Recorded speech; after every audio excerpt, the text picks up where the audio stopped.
Welcome to Rad, a daily reader for Reddit. Like and subscribe for daily Reddit videos. TIFU by buying a house in a nice neighborhood while black. Removed.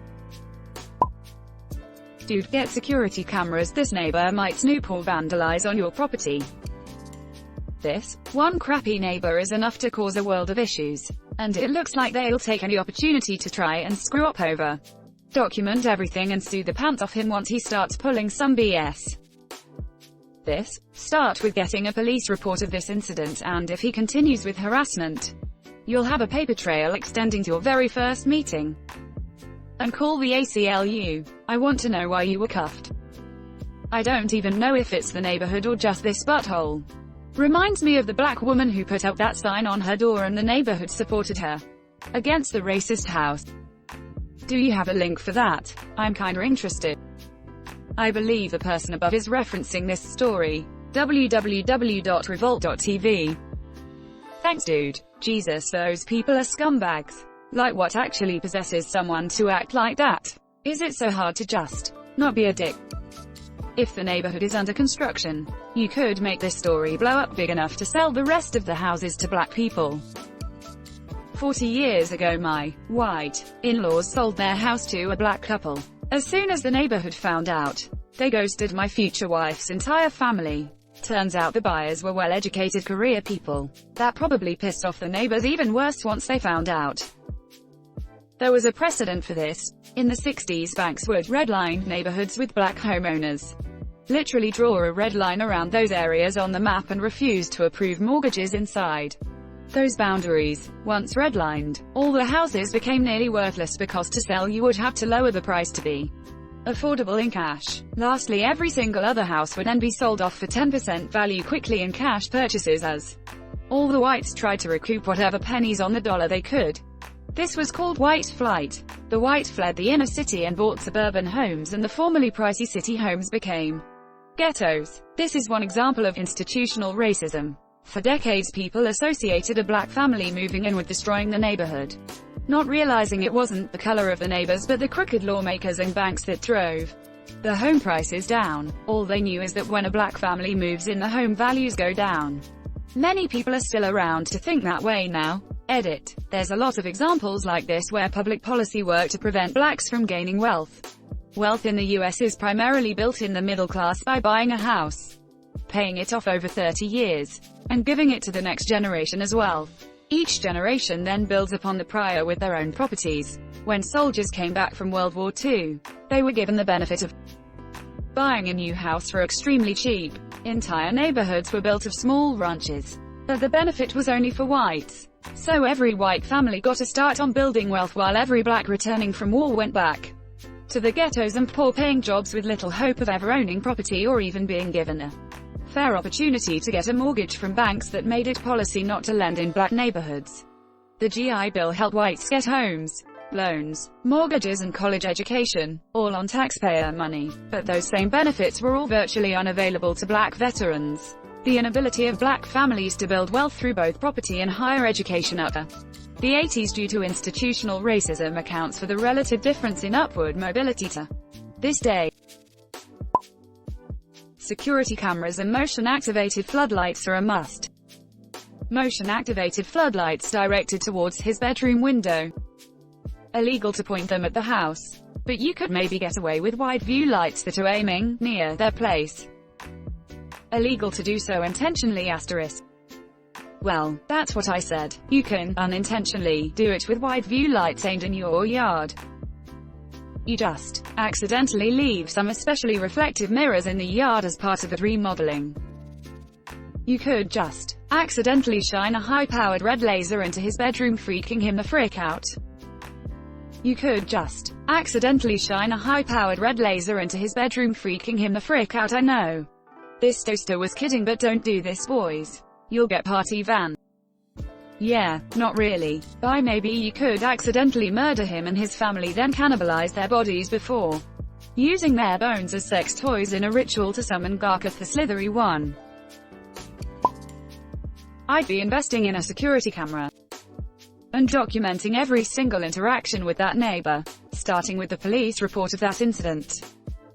I would also file a complaint against the police too. On what grounds did they have to cuff you? Cause your skin is dark isn't a good reason, although that is the norm. Yup, I would get that police report pronto. Indeed, I would report that police officer pronto. Who the hell immediately cuffs two people in broad daylight without any reason other than a phone call? Cops do, but usually only when those two people aren't white. Wish people like that could be charged with filing a false police report. Slander also, the police are witnesses.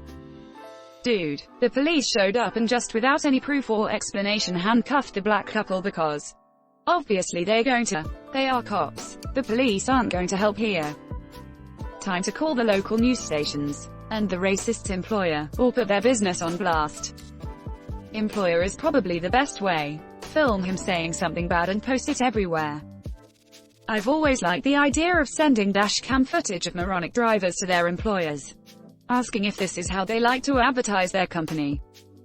I did this once. I was merging onto a freeway and an 18-wheeler intentionally swerved into my car to block my merge. I followed him to his employer's yard, asked for the manager and safety guy and showed them the tape from my dashcam. They pulled the driver aside, talked to him, berated the living donuts out of him, then fired him. Driver flipped me off on the way out. Owner gave a nice bottle of single malt and said thanks for bringing this to me and not the news. Invite all your black friends over for a cookout every weekend. Edit. Sorry, Op, I didn't mean to throw this party at your new house. While that sounds like a great idea, a friendly reminder that COVID is still happening. Crap, right. Oh, please do this. A nice barbecue with your friends. Make sure to marinate meat. Get those aromas going. Hell, if your neighbors want to join, let them. Show that racist tick that you're a good person and hopefully it will make him feel uncomfortable. Oh, please do this. If Op does, send an invite my way. I'm sure someone who is black with a Mexican friend would confuse the hell out of that guy. 6'1" trans woman checking in here. We gotta be close to representation bingo. Crap, you'll need an Asian guy. Edit. Whoever gave me an award has to come to the cookout too. You really wanna get him? I'm a gay furry. We have new neighbors renting the house up the street from me. The house is used as a corporate rental when people first move into the state. They usually stay for about a year while they settle into life in a new place and find their own home to buy. So we're used to getting new neighbors every couple of years. Anyway, a mixed-race couple with a little girl moved in recently. I met the husband last week when he came down to check out the neighborhood beach that's by my house. Let's call him John, just for clarity. John is about 35, black, friendly, smart and sociable. While we were chatting, another neighbor walking her dog shouted out, "Private beach, guys. Members only," and pointed out the private property sign as she walked past on the street. I know her. She knows me. She knows I'm a member of the Beach Association board. I guess maybe she didn't recognize me from a distance. But I don't know. I explained to John that as a renter his association dues are paid by the homeowners, and his family is allowed to use the beach just like any other residents. I just waved at Karen and we kept talking and she kept walking her dog. About 20 minutes later the cops showed up to see about people trespassing on a private beach. 3 vehicles, 4 officers. Edit to add that I don't know if Karen called the cops. She's not the only person that might have, and she told me she didn't do it. I just think it's strange that her first move was to ask us to leave instead of come introduce herself or say hello and be neighborly. Sorry, but I felt I need to clarify that. Anyway, they asked to see ID, and acted professionally and polite, but they wanted us to leave. We were separated and talked to individually. I showed my ID and the cop asked if I knew John. I explained we'd just met. He told me to have a nice day and went and joined the others. Since John had just moved, the address on his ID was still his old address. So the cops continued to insist he had to go since he couldn't prove he lives in their neighborhood. I attempted to intervene but was asked to please stay back. I explained that I'm on the association board and I say John is allowed here, and was asked to prove my board membership, which I couldn't do on the spot. Eventually I told them he's my invited guest, and that means he's allowed on the beach according to the association bylaws and all local laws. They finally left, but not without giving John a warning about being down there without ID showing he's a resident. I felt like I had to apologize to the poor guy for all of it. It made me feel ashamed about my neighborhood, which is not something I'm used to. But what is going to stick with me is he said something like, "I don't know what might have happened if you weren't around." He said it lighthearted, like a joke, but it's true. He might have ended up getting arrested. Or who knows. I don't like living in a world where that's a possibility. That my neighbor might get hurt or arrested over a misunderstanding. I would be so freaking embarrassed in this situation. My God, I would be sending that neighbor walking her dog a not so nice letter. Since when do 4 cops need to show up to a simple trespassing report? Surely you know the answer to that. America, frick yeah. Ever listen to Neighbors J. Cole? Could be your thing. Absolutely. Going to be my coming home from work song every day. Tears of joy. I live in a rich neighborhood in the South. Got a few black neighbors too. Kids my kid's age, and they play together, older and younger. The general rule is his kids are in by 7 because the last thing he wants is some white butthole calling the cops on his 18-year-old jogging. Meanwhile my 19-year-old can go jogging at 2 a.m. and no one would say crap.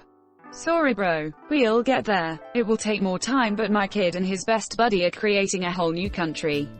His dad and I have an agreement that when we're 80 and dying we will hold hands and say we did it. That 40 years from now all the old racist fricks will be dead and we can die in peace knowing our boys and their kids live in harmony. It's a dream of ours anyways. We won't get there. Sorry. 40 years from now the dead racist fricks' children will be harassing people. Racism still spreads. It's a very resilient disease. Absolutely get security cameras, and if this guy does anything, press charges. Fricking racist garbage can. Raised fist, dark skin tone. Frick him bro. Hope there's no one else like that in your neighborhood. Frick his wife too. Assert dominance. 2 words. Spite fence.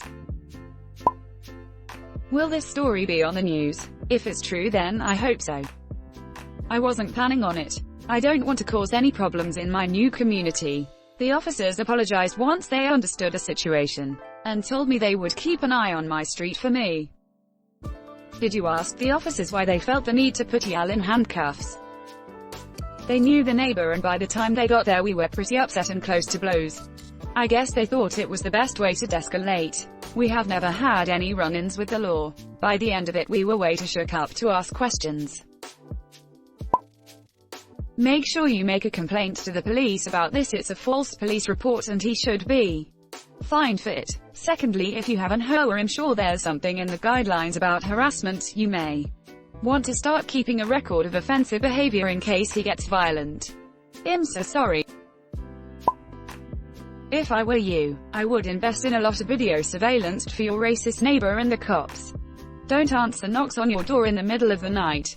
Keep outdoor lights on and put a guard dog in backyard, but he sounds like the type who might poison your dog, so be careful. Just don't get a golden retriever, they might think you stole it. Thanks for watching Rad. Like and subscribe for daily Reddit videos. If you like these videos, check out Rad too.